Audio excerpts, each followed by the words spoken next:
मैं आपको भगवान परशुराम के बारे में एक कहानी बताने जा रहा हूं। एक समय की बात है। प्राचीन भारत भूमि में परशुराम नाम का एक युवा और गुणी योद्धा रहता था। वह कोई साधारण योद्धा नहीं था। उन्हें ब्रह्मांड के संरक्षक भगवान विष्णु का अवतार माना जाता था।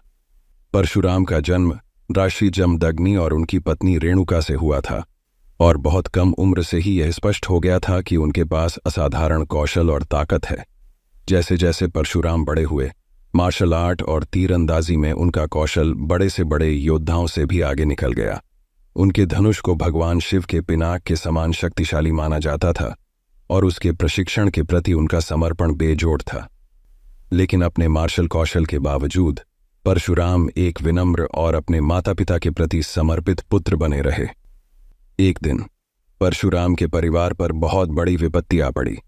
राजा कार्तवीर्य अर्जुन, एक शक्तिशाली और अहंकारी शासक, को कामधेनु नाम की एक दिव्य गाय के बारे में पता चला, जो परशुराम के पिता ऋषि जमदग्नि की थी। इस दिव्य गाय में किसी भी इच्छा को पूरा करने की शक्ति थी, और राजा कार्तवीर्य ने अपने लालच से प्रेरित होकर उसकी इच्छा की। वह आश्रम पहुंचे और अपने लिए कामधेनु की मांग की। ऋषि जमदग्नि राजा को मना करने के परिणामों को जानते हुए अनिच्छा से सहमत हुए। हालांकि राजा कार्तवीर्य केवल गाय से संतुष्ट नहीं थे, उसने ऋषि जमदग्नि की भी जान ले ली। जब परशुराम आश्रम लौटे और अपने पिता का निर्जीव शरीर देखा तो उनके क्रोध की सीमा न रही। उन्होंने अपने पिता की मृत्यु का बदला लेने और दुनिया को उन भ्रष्ट क्षत्रिय शासकों से छुटकारा दिलाने की कसम खाई, जिन्होंने ब्राह्मणों के साथ अन्याय किया था। अपनी कुल्हाड़ी के साथ, जो स्वयं भगवान शिव ने उन्हें उपहार में दी थी, परशुराम ने पृथ्वी को अत्याचारी क्षत्रियों से मुक्त करने के मिशन पर प्रस्थान किया। उसने अनगिनत राजाओं और उनकी सेनाओं को पराजित करते हुए उनके विरुद्ध निरंतर युद्ध छेड़ा।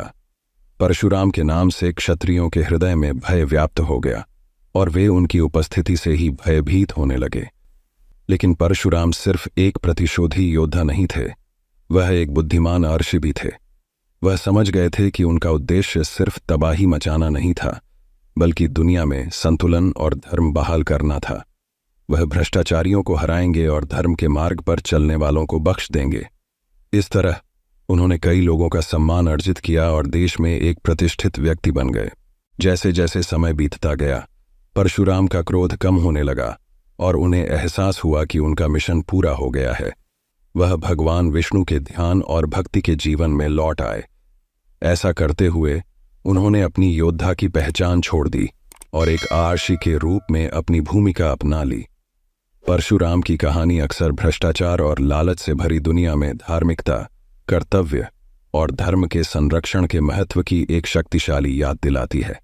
अपने पिता की स्मृति के प्रति उनके अटूट समर्पण और न्याय के प्रति उनकी प्रतिबद्धता ने उन्हें न केवल एक दुर्जय योद्धा बनाया, बल्कि भगवान विष्णु का एक दिव्य अवतार भी बनाया, जो हिंदू पौराणिक कथाओं के इतिहास में हमेशा के लिए अंकित हो गया।